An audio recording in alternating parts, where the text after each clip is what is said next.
So, big news. Big news for today. Raw sucked. Oh, it's not news. It's consistency. Honestly, what a way to build up. We have two matches that are the same type of goddamn match, and then you have a broken tag team that just were drafted together. And they're possibly going to have amazing work rate matches because they're brown jobbers. That's about it. That's the majority of what you get. You get universe mode level rivalries where they have to tag together because they don't like the other group. And it's from SmackDown too because they have no competent heel tag team on Raw other than I guess Orton and Omos. And now just understanding like this is the type of storytelling that we're getting. That we literally at the same match. Literally, Becky Lynch and Charlotte ended in damn disqualification. Same thing with McIntyre and Big E that ended in DQ. And these are main event matches. These were the final two matches in the card. And they kept teasing it over. They had, oh, they're going to be in the same page. And then we had 4 separate promos for Banks, Belair, Charlotte, and Lynch. There's no benefit in any of this. Why do this? What's the build to even have them tag team? They're going to be in separate shows to begin with. And why do this anyway if there's nothing on the line? They're not stars, bro. I'm sick and tired of this. Yeah, McIntyre opening the show. The last time you're going to see me headline the show on Raw. And then he goes over a promo like, you get the... I feel your pain being world champion around a crowd of people. You were not a world champion over a crowd of people, Drew. You were world champion over the pandemic, and you lost it during the pandemic twice. You cannot tell me... God damn. Rest in peace. Oh, I'm sorry. I just saw a dunk. We had the quarterfinals for Raw. Xavier Woods beats Ricochet in a great work rate match. Literally, there was like a suplex DDT, a running Meteora, like a lot of cruiserweight crap, and that's what people. Why does Xavier Woods need the King of the Ring? People keep telling me, "Oh, Xavier Woods needs the King of the Ring." Why? You like King of the Ring? Why? I mean, you like Xavier Woods? Why? They're gonna push him as heel anyway, bro, because they know they have no cool babyface you can have to be a King of the Ring, and you get no reward when you're King of the Ring. What, you get a mid-card push. Great. That's literally all you get. Your mid-card push if you win King of the Ring. I hope Sami Zayn win it because at least he has a bit of entertainment factor whenever he's in the ring.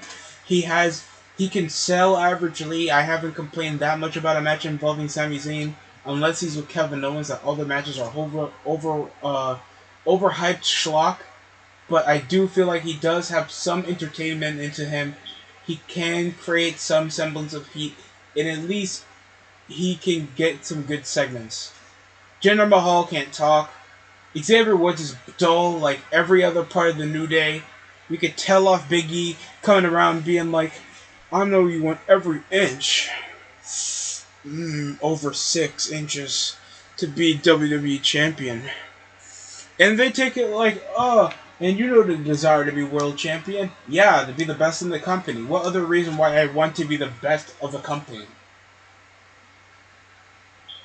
Like, do they take it like there's always supposed to be this literal metaphor? When you're the face of the company when you win the world title. That's the whole schlock of it. And then they come around telling me that I have to care about another Rush tag team. You think anybody... When Raw was getting a 1.4 on that episode when Mansoor and Ali was wrestling, you think we care now that they got to split up when they both got drafted together? When we're not even 2 weeks until we even finalize this entire draft shit? I'm being honest, people. Are you guys like... And for the people that are going to defend this show, what's your real excuse? This show sucked. Ticket numbers are plummeting. How is changing the roster in any integratable way going to make the show better? I don't get it. Then you had him attacking you like, you're a loser.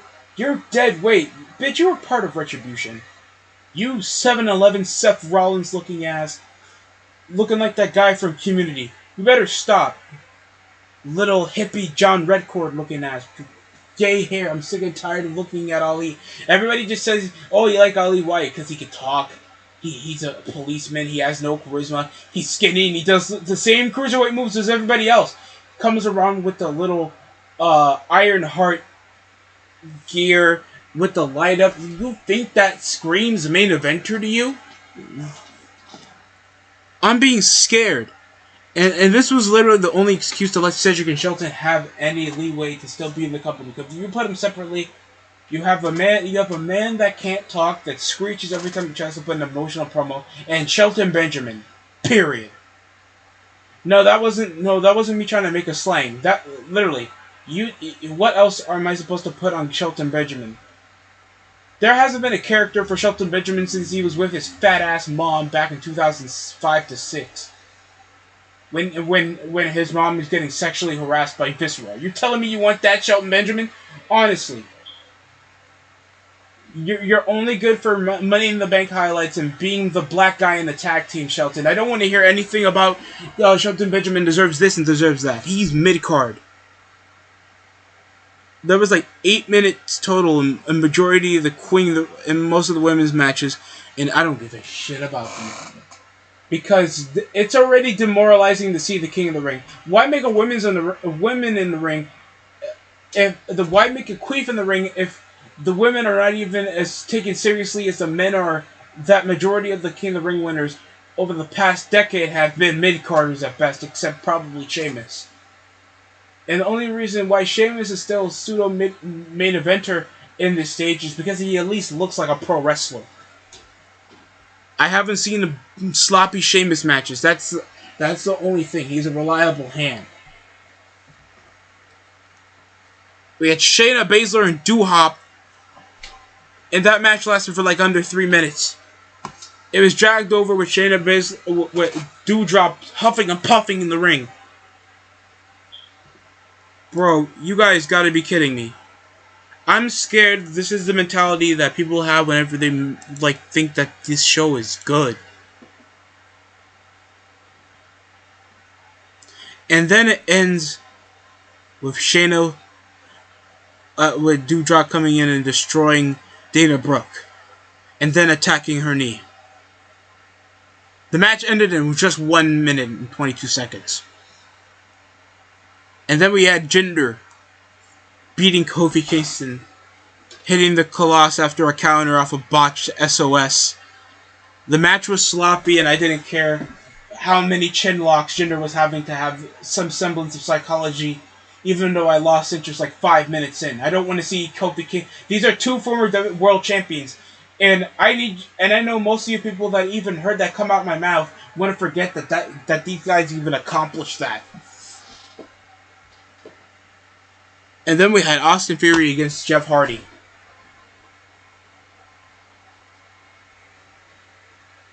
I'm being honest. Over this sentiment of caring, I knew that they had to go with this so they didn't have an excuse to put the most over guy still on the roster, Jeff Hardy, to be trying to get another kid over. And you have Austin Theory win his debut off Schoolboy. Where you have Jeff beat Karrion Kross clean in his debut. Interesting. Is it because he's just a whiter, blander Randy Orton? Theory, he has the look, he has the size, he had an average match. Jeff Hardy tried his best to make him look good, but Austin Theory got nothing for him, bro.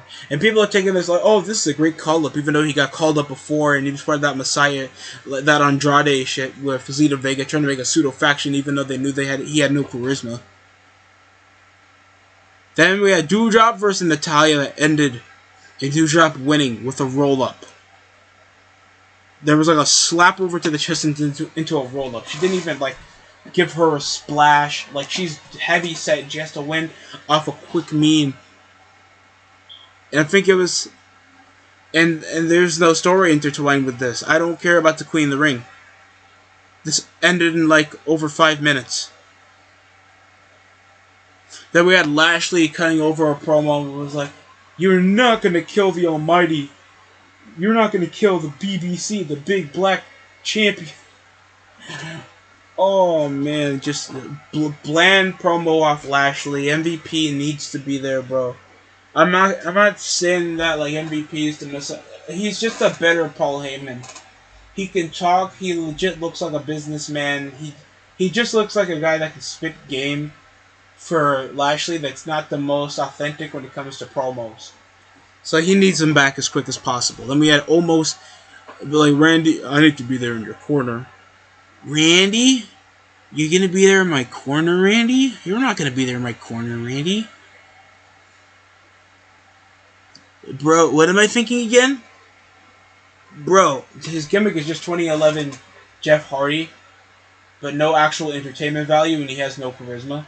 And the fans are barely onto it, except they have to force themselves to like Matt Riddle for some apparent reason. I really don't get the likability for Matt Riddle.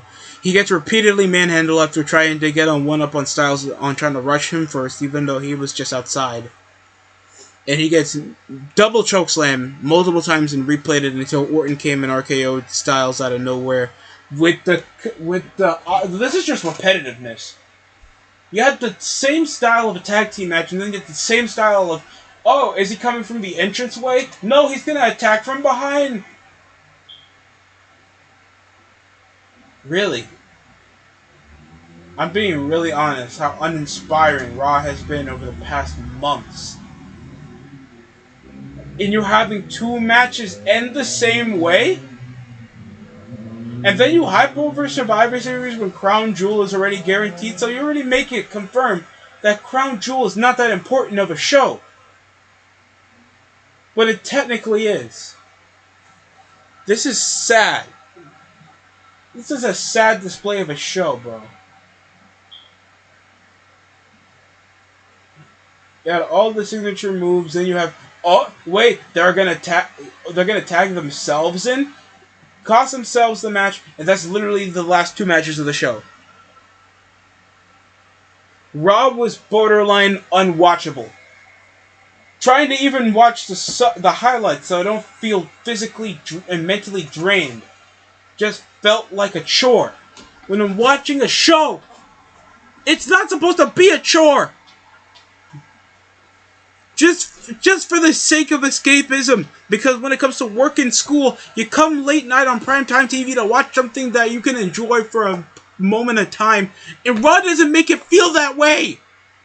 Stop making these women main event. Get a writer that can think outside the box, for God's sakes. I don't want to see two matches end the same way. What? Stop thinking this notion that Becky Lynch is a star. Stop thinking that Bianca Belair is a star. Stop thinking that Sasha Banks is a star. Yo, y'all need to think really outside the box, because I don't want to hear anything about a women's King of the Ring again, a women's greatest Royal Rumble. I don't want to see a women's anything if it's involving a stipulation that the men already do. It's already uninspiring, bro. And especially if they're coming around making these 4 generic promos and giving them more screen time, and I'm still not invested. Maybe that's a sign. Bro, this show was ass, man. I have seen shitty Raws. This one nearly took the cake. Next to that one involving the leukemia episode with Roman Reigns. Next to the one where Jake Maverick pissed. Next to the Muppets episode back in 2011. Dude, I have seen shit episodes of Raw. This one nearly takes it. This one was terrible. But that's it for me, man. I'm about to take Tylenol, bro. I hope everybody enjoyed my rant. Technically not review, that was a rant. And a well-deserved one at that. But thanks for watching. Thanks also for pulling up on the SmackDown stream. Also, future crossover in the works. Shout out to Destructor and Destroyer Beach B for a previous video involving Carmella Suck. Top 10 reasons why Carmella sucks. Sadly, did not put that down in the description. I'll make a reminder that I have to from this video or the video from before. But thank you for watching. That's it for me.